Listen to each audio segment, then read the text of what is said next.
Hands of My Podcast is a proud member of Darkcast Network, presenting the brightest of indie podcasts. Hola, my beautiful humans. This is Jasmine Castillo. And this is MW. Bringing awareness of murdered and missing Indigenous women, girls, two-spirits, the LGBTQ community, Asian American, Native Hawaiian, Pacific Islander, Black Indigenous people of color. These are their stories. So, welcome to Hands Off My Podcast. Hey y'all, do you think that I was going to miss out on Black History Month? Today is your day.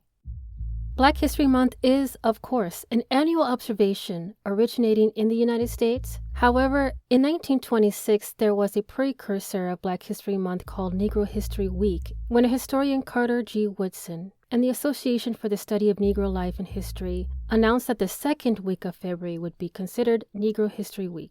Yet later in the 1970s, Black educators and Black United students at Kent State University were the first to propose that the Black History Month in February. And its first celebration actually was from January 2nd to February 28th of 1970. But of course, 6 years later, that had changed by President Gerald Ford when he recognized the Black History Month in 1976 during a United States bicentennial.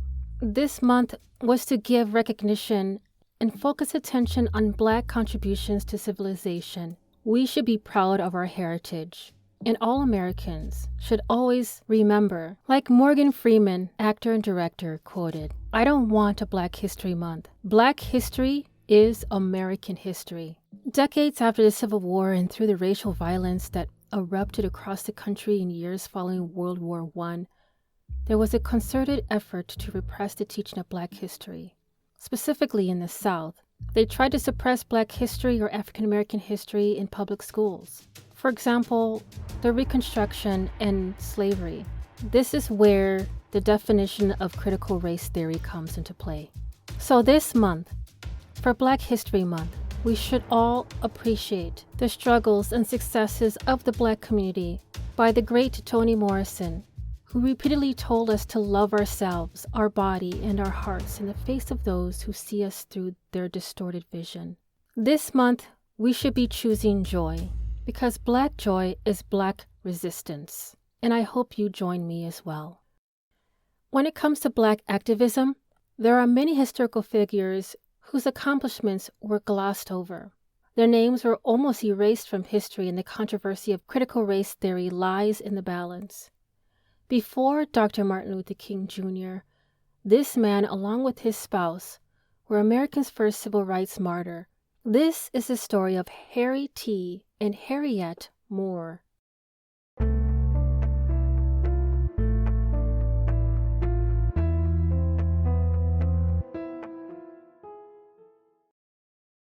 Harry Tyson Moore was born on November 18, 1905, in the small farming community of Houston, Florida.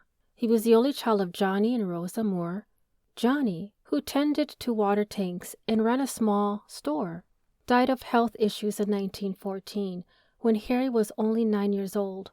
Rosa tried to make ends meet as a single mother by working various jobs, but eventually sent Harry to live with relatives. In 1916, Harry went to live with his 3 aunts, who were 2 educators and 1 nurse, in Jacksonville, Florida. Harry thrived there in this predominantly Black community, and his aunts encouraged his love of learning. He then returned to Suwannee County, Florida in 1919 and attended a high school program at Florida Memorial College. He excelled in school and was even nicknamed Doc by classmates for his intelligence and grades. He graduated in 1925 and thereafter accepted a teaching job in Cocoa, Florida. Harriette Vida Sims Moore was born on June 19, 1902, to parents David and Annie in West Palm Beach, Florida. She had 2 sisters and 3 brothers. Her family eventually moved to Mims, Florida. Harriette attended high school at the Daytona Normal Industrial Institute in Daytona Beach, Florida, and thereafter enrolled in Bethune-Cookman College. She graduated with a Bachelor of Arts and degree in 1924, then began working as an elementary teacher in various schools across Florida. Harry and Harriette met while he was working as a teacher and she was selling life insurance.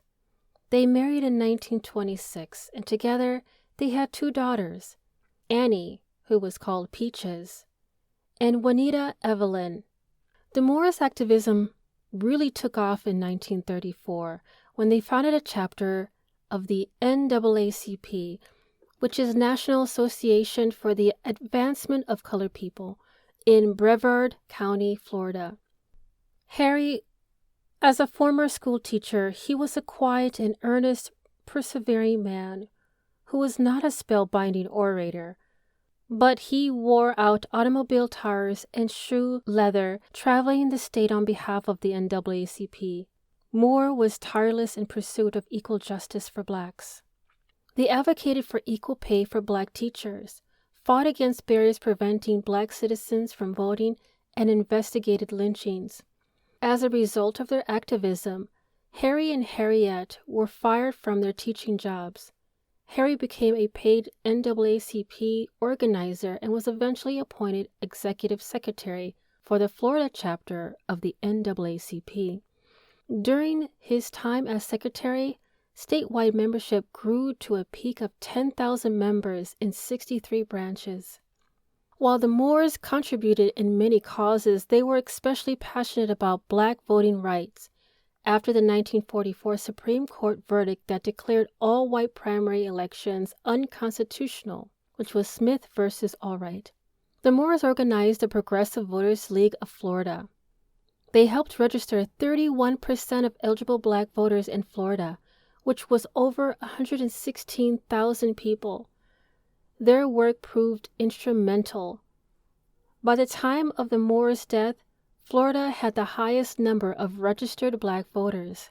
The Moors also fought for equal salaries for black teachers in public schools. In 1937, Harry and NAACP attorney Thurgood Marshall filed the first lawsuit in the South calling for equal pay. Although it failed in state court, it helped pave the way for numerous other federal lawsuits, which eventually led to equal salaries for black teachers in Florida. Even during this time, the Moors gained enemies through their activism as well. In particular, Harry's passionate involvement in overturning the wrongful convictions in the 1949 Groveland case, in which 3 young black men and 1 black boy were accused of raping Norma Padgett, a white woman. On July 16, 1949, 2 of the black men, Samuel Shepard and Walter Irvin, and the 1 boy, 16-year-old Charles Greenlee, were arrested and brought to Lake County Jail. They were tortured by police while imprisoned. Soon after, an angry mob of white residents in the area stormed the police facility, demanding that the authorities hand over Mr. Shepard, Mr. Irvin, and Mr. Greenlee. When a mob was unable to secure their targets, they continued on to the Groveland's predominantly black neighborhoods and murdered black residents, while also burning their homes. Hundreds fled in terror. A 3rd man that was accused of raping Norma in Lake County was tracked down by over 1,000 racist white men sanctioned by the sheriff. His name was Ernest Thomas. He was shot over 400 times in Madison County, Florida. Just a few days after the murder, a coroner's jury ruled Thomas's death as, quote-unquote, justifiable homicide. Mr. Irving, Mr. Shepard, and Mr. Greenlee were beaten into giving false confessions, and they were convicted by all-white jury. The 2 adults were sentenced to death, while the young boy was given life in prison. Harry managed to lead a successful campaign to overturn the men's convictions. In 1951, the Supreme Court granted the appeal and ordered a new trial for the case.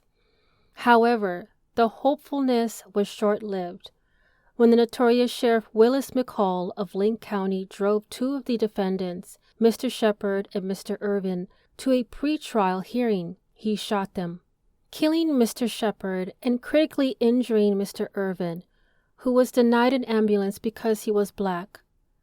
Mr. Irvin survived and would later be sentenced to death once again, though his conviction was later commuted to life imprisonment. While the Groveland case dragged on, Moore found himself unexpectedly betrayed by his own organization, the NAACP. They wanted to raise dues, and Moore warned blacks could not afford higher dues and would simply abandon the organization. Unfortunately, NAACP went ahead anyway, and Moore was proved right. His reward was to be stripped of his position as state secretary and taken off the official mailing list of the organization. Even though he had the same reaction by his friends as well as enemies alike, Moore kept on working quietly, organizing and traveling, writing letters, protesting. During this era, a landscape where trees are hung with strange fruit, of lynchings, where the Ku Klux Klan holds festive daylight rallies and barbecues in Orange County.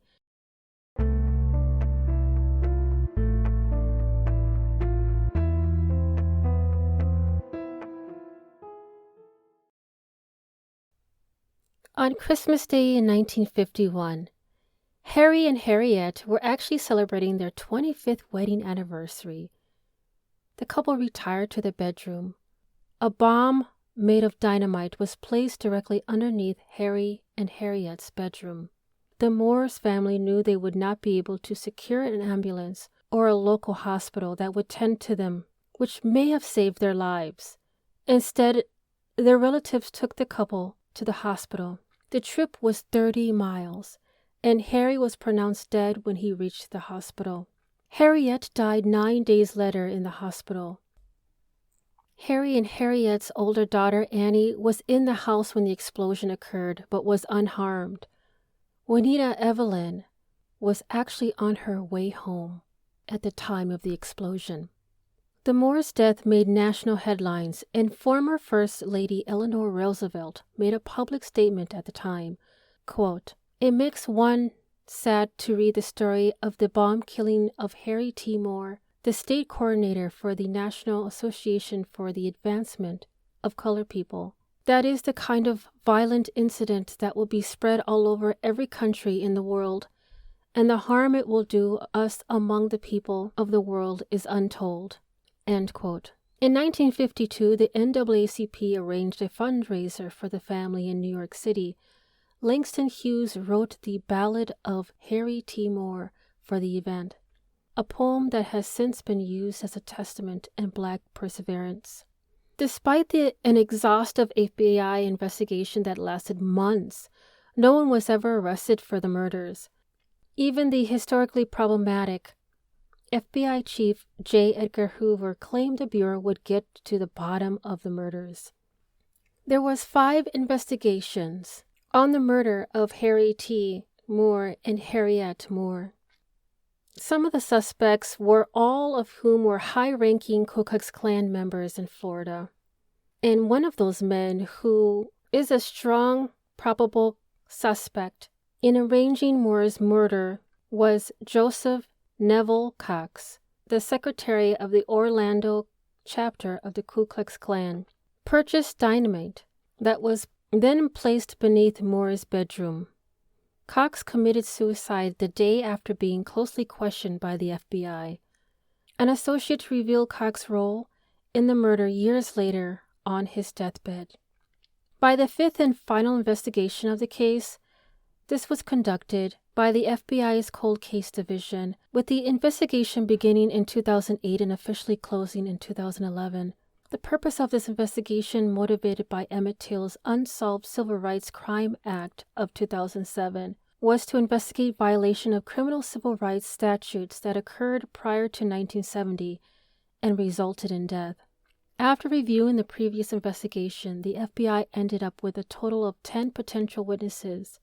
However, 8 of those witnesses were deceased and 2 were unable to be located.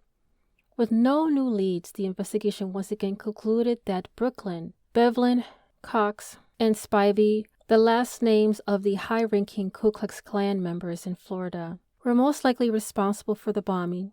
Since all the suspects had died by this point, the case was closed. And so because of these 4 suspects, In the case deceased, there will never truly be justice for the Moors. The Moors' murders and the subsequent lack of conviction sparked a national outcry at the time of their deaths and resulted in dozens of protests.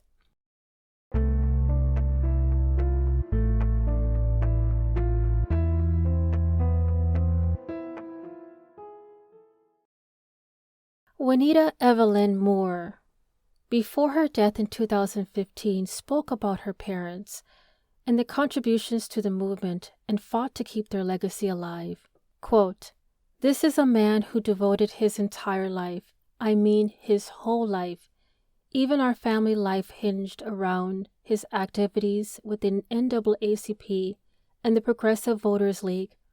They all talked about Dr. King. That's great. But Daddy did the same thing. In fact, he started it, the movement. In fact, he had no lieutenants or bodyguards, or no one to fly him to this place or the other. He had absolutely nobody but us, and yet he accomplished all of those things.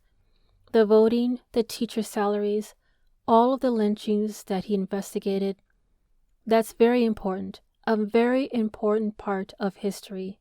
End quote. On April 29, 2019, which was a Monday, the Equal Justice Initiative dedicated a new monument at the Peace and Justice Memorial Center in Montgomery, Alabama. The monument will commemorate 24 people slain in racially motivated killings during the 1950s, including Emmett Till and a voting rights activist, Harry and Harriette Moore. The National Memorial for Peace and Justice opened in 2018 in Montgomery to remember and share stories about some of the 4,400 African Americans slain in lynchings and other racial killings between 1877 and 1950. The names of those killed, if they are known, are engraved in 880 steel columns with the locations where lynchings happened. The memory of Moore's remarkable life and violent death gradually faded over the near half-century since his murder. In a state filled with newcomers, few know who Moore was, what he achieved, how he died. If you want to know more information about Harry Tyson Moore and Harriette Moore's life, there is a book by Tallahassee scholar Ben Green, which is called Before His Time, The Untold Story of Harry T. Moore, America's First Civil Rights Martyr. And on January 12, 2001, there was a PBS documentary on Moore's life, narrated by Ossie Davis and Ruby Dee. I will have the links in the show notes. We are voiceless no more.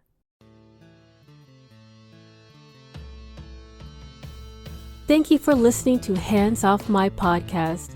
If you are enjoying the podcast and you'd like to support the mission, I do have a Patreon membership that will help the cause and bring more detail on cases and stories from the people of color community.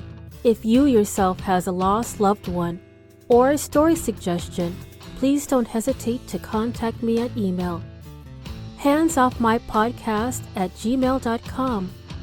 And if you are only able to support in another way, please give this podcast a 5-star rating on Apple or Spotify, and continue to listen to upcoming episodes every Thursday, wherever you listen to your podcast. Dios te bendiga.